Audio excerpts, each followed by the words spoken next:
नमस्कार मित्रांनो, दररोजच्या सारखंच आजही आपण एक इम्पॉर्टंट व्हिडिओ घेऊन आलो आहे.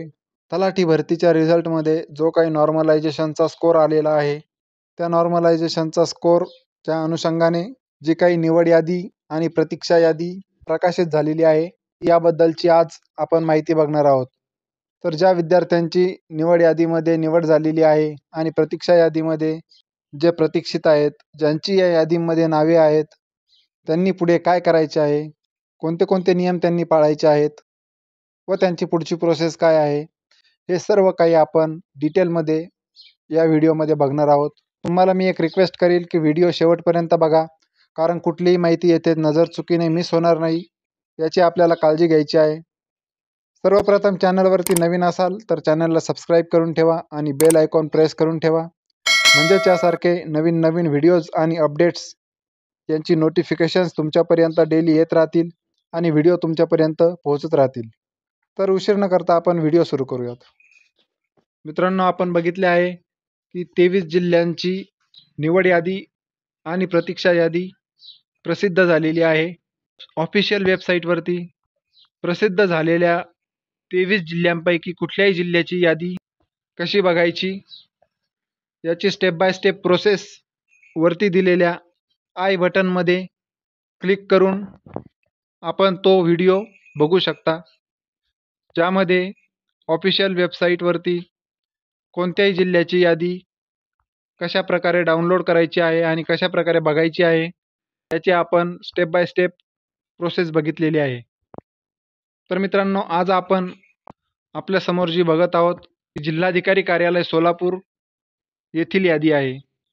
तर जिल्हा निवड समिती जिल्हाधिकारी कार्यालय सोलापूर यांच्याकडून प्रसिद्ध झालेली तलाठी सरळ सेवा भरतीसाठी जी निवड यादी आणि प्रतीक्षा यादी आहे ती आपण समोर बघू शकतो.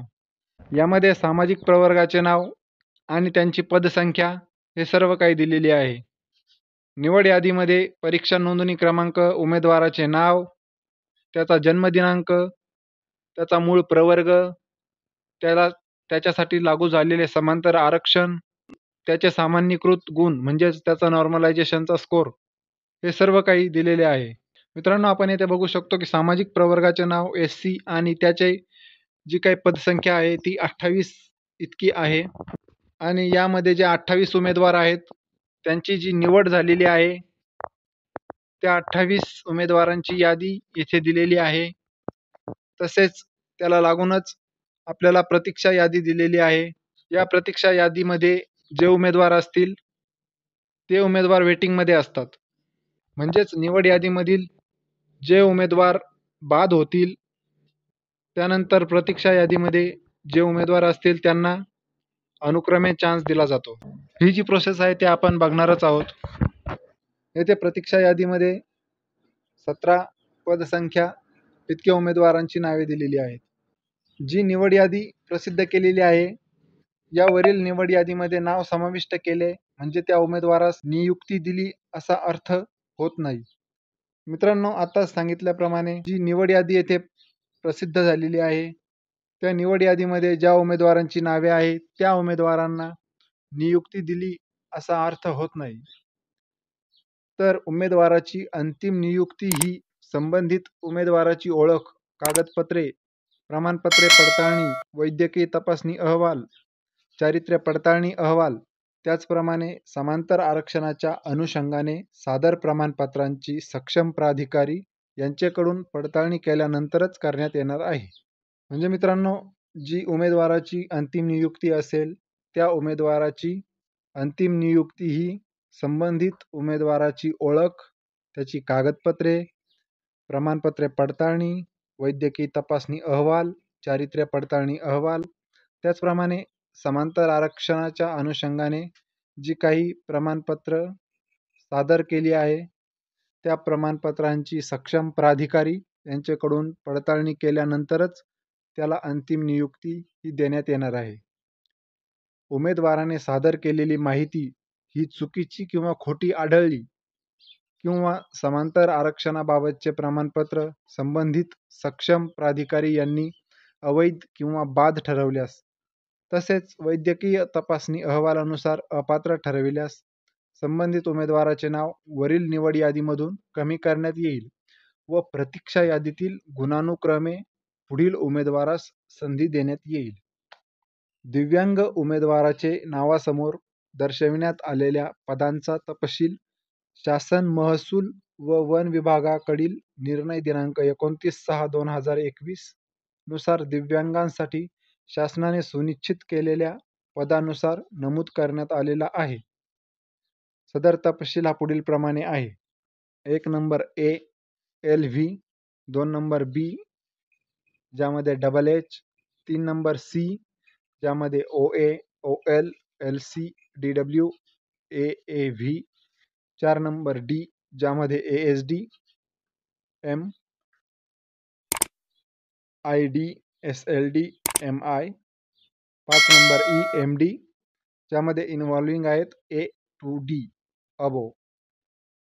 लागू समांतर आरक्षणामध्ये दर्शविण्यात आलेल्या संक्षिप्त पदाचा अर्थ पुढील प्रमाणे आहे. आपण वरती लिस्टमध्ये बघत आहोत की जे समांतर आरक्षण लागू झालेले आहे त्यामध्ये काही संक्षिप्त पद जे शॉर्ट फॉर्म दिलेली आहेत त्यांचे अर्थ खालीलप्रमाणे होतात. जनरलचा अर्थ सर्वसाधारण, LDSचा अर्थ महिला, ऑर्फन एज याचा अर्थ अनाथ, SP याचा अर्थ खेळाडू, X याचा अर्थ माजी सैनिक, PT याचा अर्थ अंशकालीन उमेदवार, PA याचा अर्थ प्रकल्पग्रस्त उमेदवार, EA याचा अर्थ भूकंपग्रस्त उमेदवार. तर मित्रांनो येथे सामाजिक प्रवर्गानुसार लिस्ट तयार करण्यात आलेली आहेत.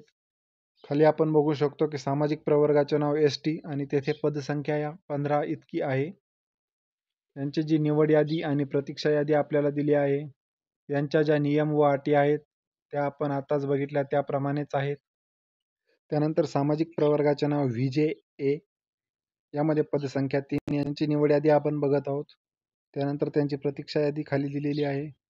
तसेच सामाजिक प्रवर्गाचे नाव NTB यांची पदसंख्या 6 आणि त्यांची जी निवड यादी आहे ती आपण बघत आहोत. त्यानंतर त्याला लागूनच जी प्रतीक्षा यादी आहे ती आपण खाली बघत आहोत. मित्रांनो ही जी लिस्ट आहे ती ऑफिशियल वेबसाईटवरती कशी बघायची आहे याचा व्हिडिओ वरती आय बटनमध्ये आहे. तिथे जाऊन आपण बघू शकता आणि तेथे आपण कोणत्याही जिल्ह्याची निवड यादी आणि प्रतीक्षा यादी डाउनलोड करून बघू शकतो.